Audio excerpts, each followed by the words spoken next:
राजसेवा मुख्य परीक्षा 2025 साठीची डिस्क्रिप्टिव्हची पहिली मेन्स त्या ठिकाणी होणार आहे आणि बऱ्यापैकी विद्यार्थ्यांना जी तयारी करतायत चांगले मार्क्स पण पडलेले आहेत.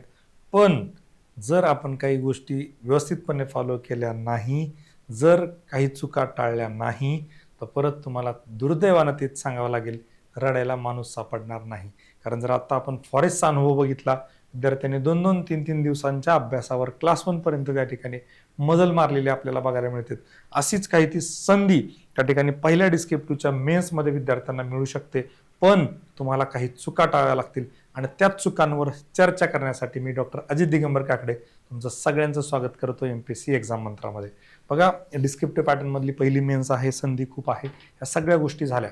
आणि विषय काय होतो की बऱ्याच लोकांचा अजून मी आता विद्यार्थ्यांना बोलतोय, भेटतोय, सगळ्या गोष्टी बघतोय, तर ऑब्जेक्टिव्हचा हँगओव्हर अजून गेलेला दिसत नाही मला. ऑब्जेक्टिव्हचा हँगओव्हर म्हणजे मला काय म्हणायचं की मार्केटमध्ये जसं प्रिलिम झाली, मी आलो मी आलो मी आलो मी आलो असे जसे सुळसुळाट झालाय सगळा बाकीचा. एक वाक्य मला असं वाटतं की जेवढे एमपीएससी मेन्स देणारे विद्यार्थी नाही आहेत यावर्षी, त्यापेक्षा जास्त ट्युटर्स आणि एज्युकेटर्स किंवा क्लासेस मला बघायला मिळतात. तर याच्यामध्ये काय होतं माहिती आहे का, की प्रत्येक जण आपापल्या बाजूला ओढायचा प्रयत्न करतो.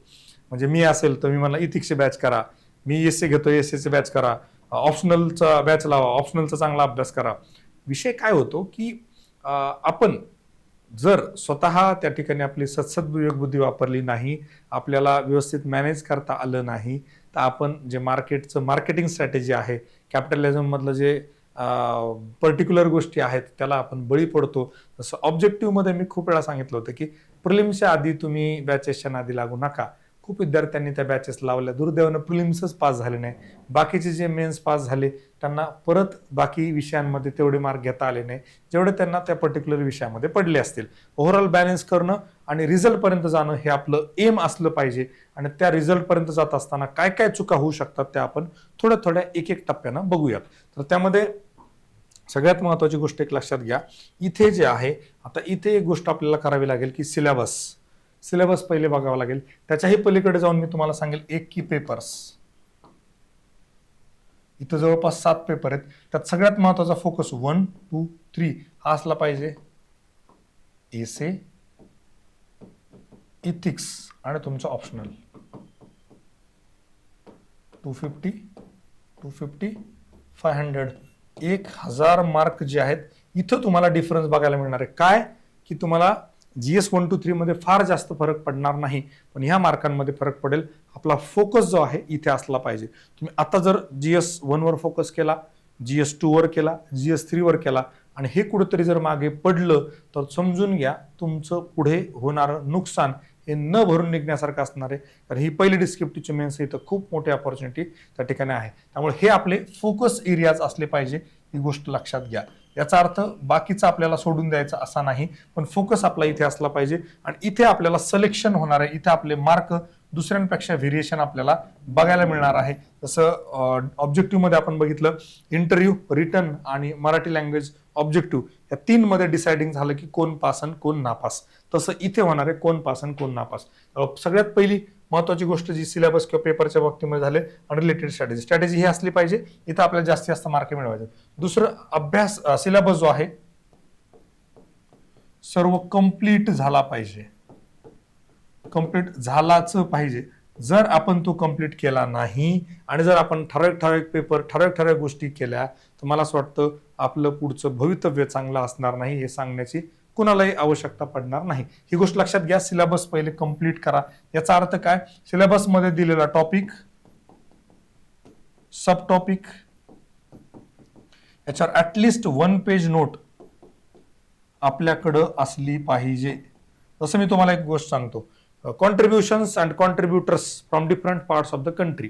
म्हणजे भारतीय स्वातंत्र्य लढ्यामध्ये भारताच्या वेगळ्या भागातून आणि भारताच्या वेगळ्या भागातून येणारे व्यक्तिमत्व म्हणा किंवा बाकी लोक, त्यांचं काय कॉन्ट्रीब्युशन आहे, त्यांचं काय योगदान आहे, याच्यावर जर आपल्याला माहिती असेल तरच आपला तो टॉपिक कम्प्लीट होईल. जसं ऍटलिस्ट तुम्हाला ट्रायबल मधले 5 रिव्होल्ट चांगले माहिती पाहिजेत, शेतकऱ्यांचे 5, संन्याशांचे उठाव त्याच्याबद्दल आपल्याला माहिती पाहिजे, नॉर्थ ईस्ट मधले राणी गेडिनलव सोडून 1-2 लोकांचे नाव आपल्याला माहिती असले पाहिजे. सगळ्यात पहिली महत्वाची गोष्ट, सिलेबस आपला कंप्लीट असला पाहिजे. जीएस पण आणि ऑप्शनल पण.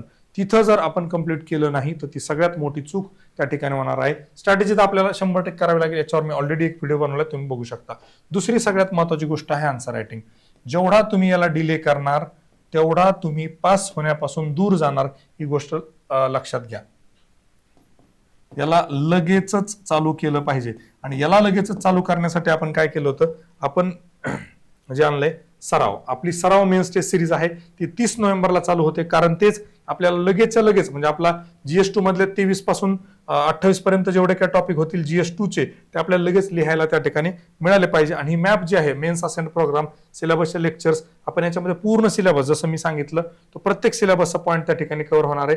ऑप्शनलचा पूर्ण होणार नाही, फक्त आपण त्यात महत्वाचे सेशन्स आणि क्वेश्चन आन्सरच्या फॉर्मॅटमध्ये कव्हर करणार आहे. मात्र मॅपमध्ये मेन्स असेंट प्रोग्राममध्ये पूर्ण सिलेबस आपण कव्हर करणार आहोत. सगळ्यात महत्वाची गोष्ट, इथे डिले करून चालणार नाही, इथे टाळाटाळ करून चालणार नाही, आणि इथे सगळ्यात महत्वाचं, पहिले मी पढूंगा फिर आराम से आंसर रायटिंग करूंगा.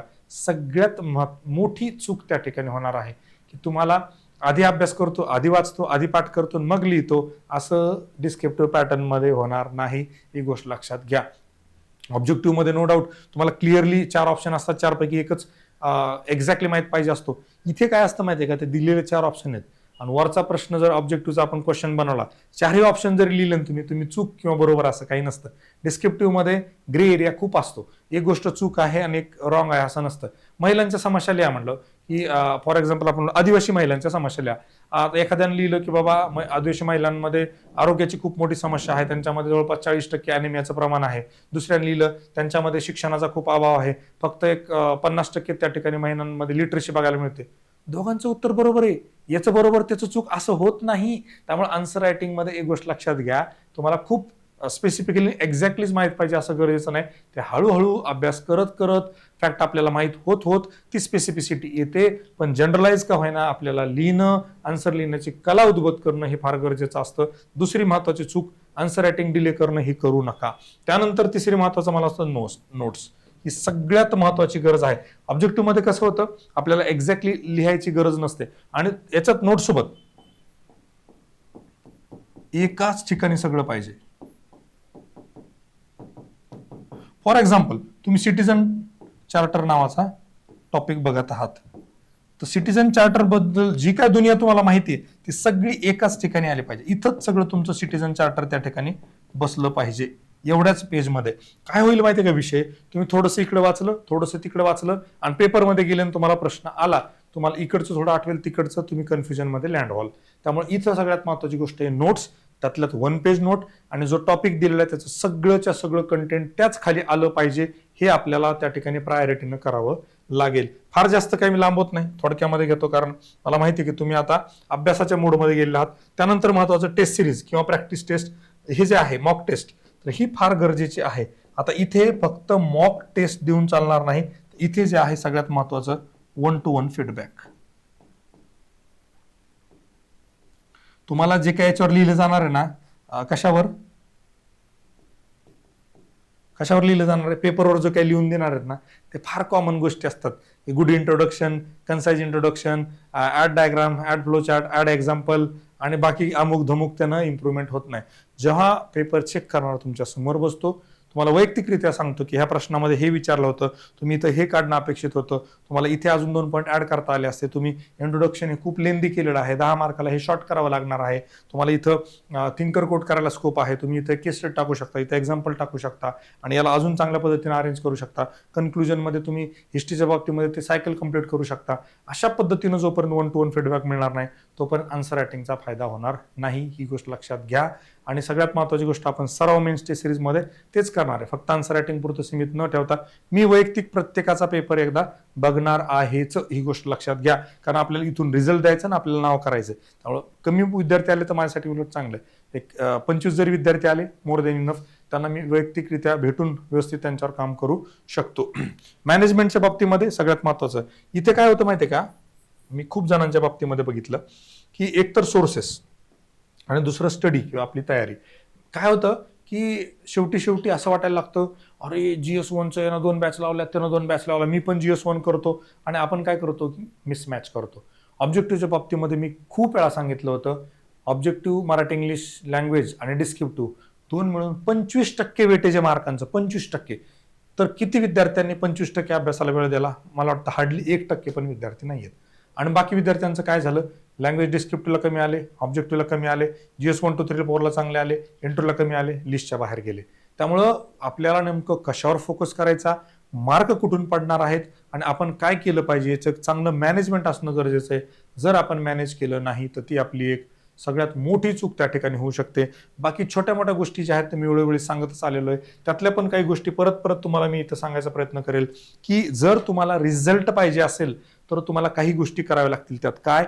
एक प्रॉपर रुटीन आणि शेड्यूल, त्याच्यामध्ये इसे असेल, GS 1 2 3 4 असेल आणि ऑप्शनल असेल. याचा अभ्यासाचा एक proper daily routine, time table आणि शेड्यूल असला पाहिजे. आन्सर रायटिंगचा एक शेड्यूल असला पाहिजे. काय होतं बऱ्याच वेळेला तुम्ही कुठेतरी GS 1 इकडे केलं, GS 2 तिकडे केलं, GS 4 तिकडे लावलंय, ऑप्शनलचं इकडे लावलाय, मेंटरशिप तिसऱ्या कोणाकडेच आहे, काहीही हाती लागणार नाही. इथं लेक्चर करूच तर तिकडची टेस्ट सिरीज येते, तिकडच्या टेस्टचे नीट लिहिणं होत नाही, त्याच्यावर फीडबॅक निगेटिव्ह येतो, परत डिप्रेशन जातो, मग म्हणतो अभ्यास करतो आणि मगच लिहितो. असं करू नका. कुठेही जिथे जाताय तिथं अंडर वन रूप जा. म्हणणार नाही आपल्याकडेच या, कायम तुम्हाला मी ते सांगतोय. जिथे तुम्हाला 1 to 1 गायडन्स मिळणार आहे, जिथे तुम्हाला वेळ दिला जाणार आहे, त्या इन्स्टिट्यूटला, त्या मेंटरला, त्या एज्युकेटरला अटॅच व्हा. कुठला का असे ना, तो तुम्हाला रिझल्ट पर्यंत घेऊन जाऊ शकतो. आणि आता वेळ गेलेली आहे मॉड्यूलची. मॉड्यूल खेळत बसू नका. मॉड्यूलमध्ये आतापर्यंत आपली वाट लागली, पुढे लावू नका. जिथं जे करायचं ना एकाच ठिकाणी सगळ्या गोष्टी करा आणि खूप जास्त मला असं वाटतं घाई पण करू नका. थोडं व्यवस्थितपणे प्लॅन करून समजून पुढे चला. काय होतं, घाईमध्ये खूप वेळ गेल्यानंतर आपल्या लक्षात येतं आपण ही खूप मोठी चूक केलेली आहे, त्यात आपल्याला सुधारायला वेळच नाही. त्यामुळं जे मी सांगतो स्टॉप अँड गो डिटर्मिनिझम, की 8 दिवसाला एक स्वतःला प्रश्न विचारा, जे करतोय ते योग्य आहे का, ज्या मार्गावर जातोय तो आपल्याला यशापर्यंत घेऊन जाणार आहे का. कायम एक गोष्ट लक्षात आहे, एम जे आहे ते रिझल्ट पाहिजे, पोस्ट पाहिजे. मला जास्त प्रिलिम पास झालो, एवढ्या मेन्स दिल्या, तेवढ्या मेन्स दिल्या. तुम्ही मेन्स दिल्या की तुम्ही माझ्याकडेच येणार आहे, सर कंटेंटचं काम द्या, टीचिंगला काय ऑपॉर्च्युनिटी आहे का, नाही तर दुसरा स्वतःचा एक क्लास टाकणार की मी 50 मेन्स दिल्या, माझ्याकडे या, माझ्याकडे क्लास लावा. मला असं वाटतं मेन्स दिल्यानं फक्त काय होतं, तुम्ही प्रिलिम्स पास झाला एवढंच त्यातून सिद्ध होतं. तुमची मेन्स चांगली असते तर तुम्ही इंटरव्ह्यू पर्यंत गेला असता. एवढ्या वेळा मेन्स दिल्याचा अर्थ काय, तुम्हाला मेन्स कशी क्लिअर करायची हेच कळत नाही. ही सिंपल गोष्ट, एक लॉजिकल डिडक्शन त्या ठिकाणी माझ्या बाबतीमध्ये तरी मला काढता येतं. बरं, ह्याही गोष्टी सोडून द्या, पण मी ज्या गोष्टी सांगतोय ते माझ्या वैयक्तिक UPSCच्या प्रिपरेशनमध्ये झालेल्या चुका आहेत की ज्याच्या बाबतीमध्ये मला नंतर गोष्टी रिअलाइज झाल्या. तोपर्यंत बराचसा वेळ त्या ठिकाणी निघून गेलेला होता आणि मग नंतर आपल्याला काही गोष्टी करतात. फक्त 13 मार्कांनी माझी सिव्हिल सर्व्हिसेसमधली UPSCची पोस्ट गेली होती. दुर्दैवानं त्यावेळेस हेच झालं होतं. ॲक्च्युली मी सुरुवात खूप उशिरा केल्यामुळे, म्हणजे प्रिलिमच्या रिझल्ट नंतर सुरुवात केल्यामुळे मला फक्त ऑन थ्रो आणि थोडंसं मला वाटतं त्या ठिकाणी इथिक्स 2-3 डिस्कशनच फक्त अटेंड करता आले होते. त्याच्याच बरोबर AC इथिक्स अँथरला खूप चांगले मार्क होते. GS 1 2 3 ला मला अजून फक्त 15 मार्क असते तर मी लिस्टमध्ये राहिला असतो. ही गोष्ट त्या ठिकाणी लक्षात घ्या. त्यामुळे मला इथं तुम्हाला तेच सांगणं, मिसमॅच होऊ देऊ नका, प्रॉपर बॅलन्स करा. त्यात काही जर अडचण तर मी आहे, टीम MPSC एक्झाम नंतर आपल्यासोबत आहे. आणि आपले जे वेगळे प्रोग्राम जसं मॅप मेन्स असेंट प्रोग्राम आहे, सरावची मेन्स टेस्ट सिरीज आहे, किंवा अभ्यास मित्र ऑप्शनलसाठी आपली टेस्ट सिरीज आहे, त्याचाही तुम्ही त्या ठिकाणी विचार करू शकता. बाकी तुम्हाला तेच सांगेल, चलत राहूया, एक पाऊल यशाच्या दिशेने टाकत राहूया. Let's make MPSC preparation simple with MPSC made simple. Thank you so much and all the very best my dear friend. जय हिंद, जय महाराष्ट्र.